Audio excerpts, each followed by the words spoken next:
Red బులెటిన్లో super exclusive news చూద్దాం. మహారాష్ట్ర విజయం తర్వాత దక్షిణాదిపై బీజేపీ పెద్దలు కన్నేసినట్లు కనిపిస్తోంది. ఏపీ డిప్యూటీ సీఎం పవన్ పై ఆశలు పెంచుకుంటున్నారని రాజకీయ పండితులు చెబుతున్నారు. ఇటీవలే ఉత్తరాదిన పవన్ ఊపేశారు. ఇదే పందాన్ని కొనసాగించాలని ఎన్డీఏ యోచిస్తోంది. పవన్ ని ఓన్ చేసుకునే యోచనలో ఉన్నట్లు తెలుస్తోంది. పవన్ నిక్కచ్చి మాట తీరుపై గురి కుదిరిందని ప్రచారం జరుగుతోంది.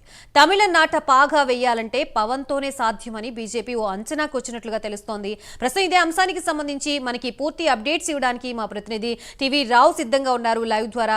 టీవీ రావు, చెప్పండి, మొత్తంగా ఇటు మహారాష్ట్ర ఇటు ఆంధ్రప్రదేశ్ రిజల్ట్ ని బట్టి బీజేపీ పవన్ ని స్టార్ క్యాంపెయినర్ గా ప్రకటించే అవకాశాలు ఏమైనా ఉన్నాయా?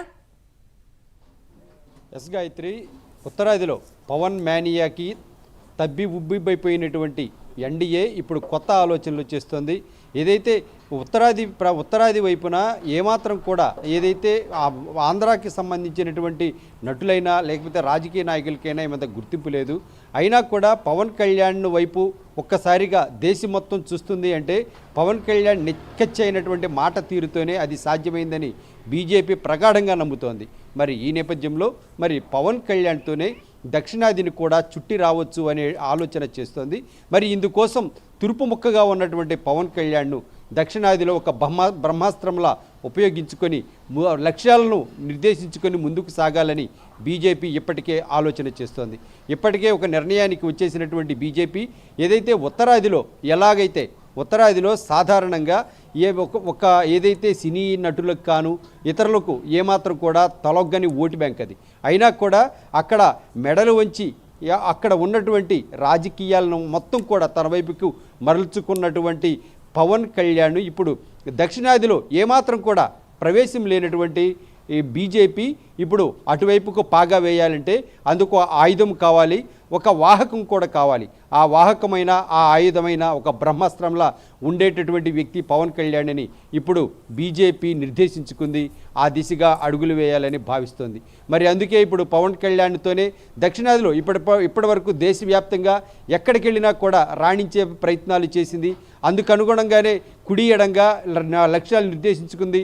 ప్రాంతీయ పార్టీలతో జత్తు కట్టి ఆ ప్రాంతాల్లో తన హవా మితిమీరే విధంగా ఏదైతే ఇప్పుడు దాదాపుగా మొత్తం కూడా చేజిక్కించుకునే ప్రయత్నాలు అయితే బీజేపీ చేస్తోంది. అయితే దక్షిణాదిలో ఎందుకో ఇంతవరకు కూడా పాగా వేయలేకపోయింది.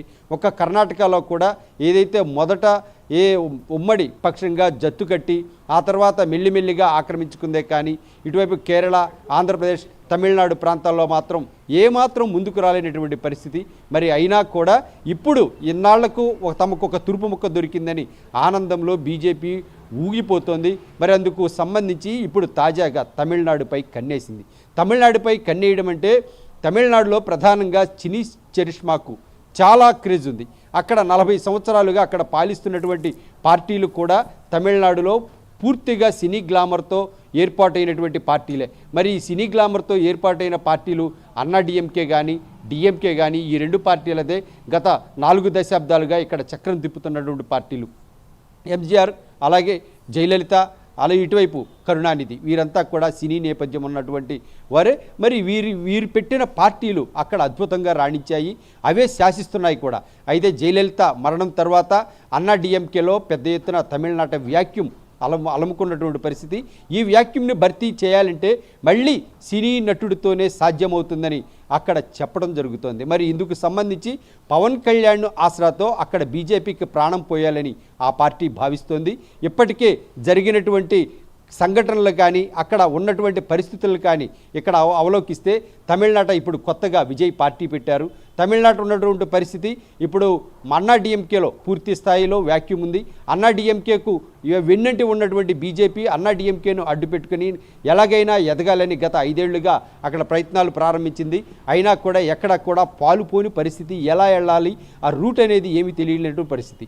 అయితే ఇటువంటి సందర్భంలో పవన్ కళ్యాణ్ ఆసరాగా చేసుకొని తమిళనాడును ఆక్రమిస్తే కనుక తమిళనాడులో పవన్ కళ్యాణ్కు మంచి క్రేజ్ ఉన్న నటుడు కూడా.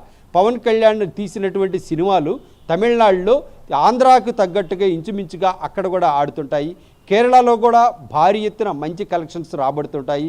మరి కర్ణాటకలో కూడా ఇదే పరిస్థితి. మరి ఇటువంటి నేపథ్యం ఉన్నటువంటి పవన్ కళ్యాణ్ను అక్కడ ఒక బ్రహ్మాస్త్రంలా వాడుకుంటే ఎలా ఉంటుంది అనే దానిపై తీవ్రంగా చర్చలు కూడా కొనసాగుతున్నాయి. మరి అందుకు అనుగుణంగా ఇప్పుడు చూస్తే అన్నాడీఎంకే పరిస్థితి అయితే కనుక దారుణంగా ఉంది.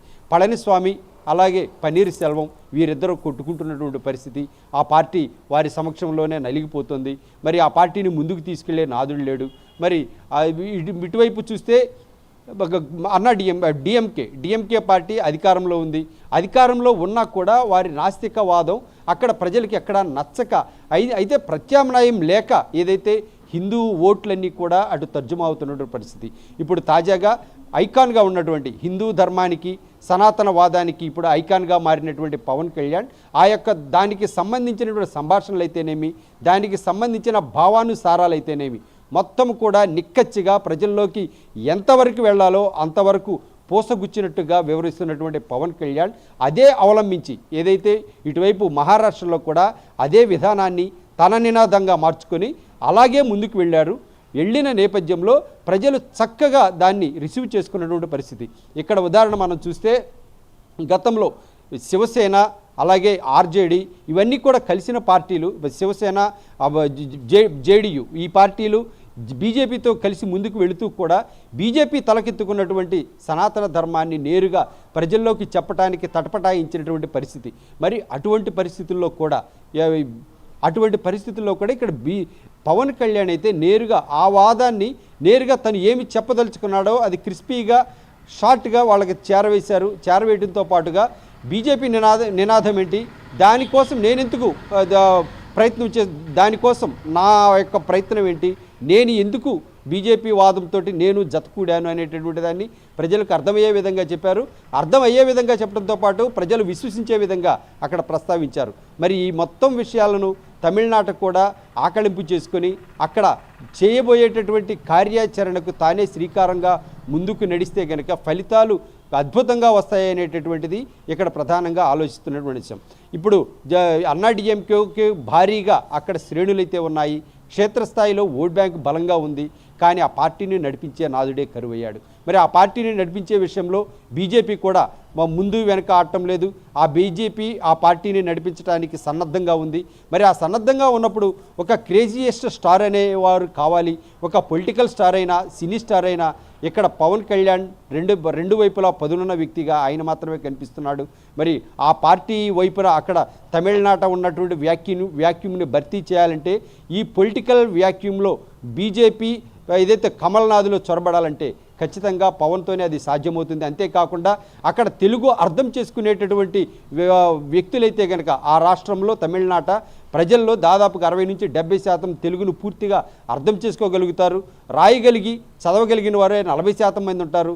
మరి తెలుగు అంత బలంగా ఉన్నటువంటి ఆ ప్రాంతంలో పవన్ కళ్యాణ్ రాకతో పవన్ కళ్యాణ్ని ప్రవేశింప చేస్తే గనక అక్కడ కూడా బీజేపీ అద్భుతమైన ఫలితాలు రాబట్టుకోగలుగుతుందని ప్రగాఢంగా విశ్వసిస్తున్నటువంటి పరిస్థితి.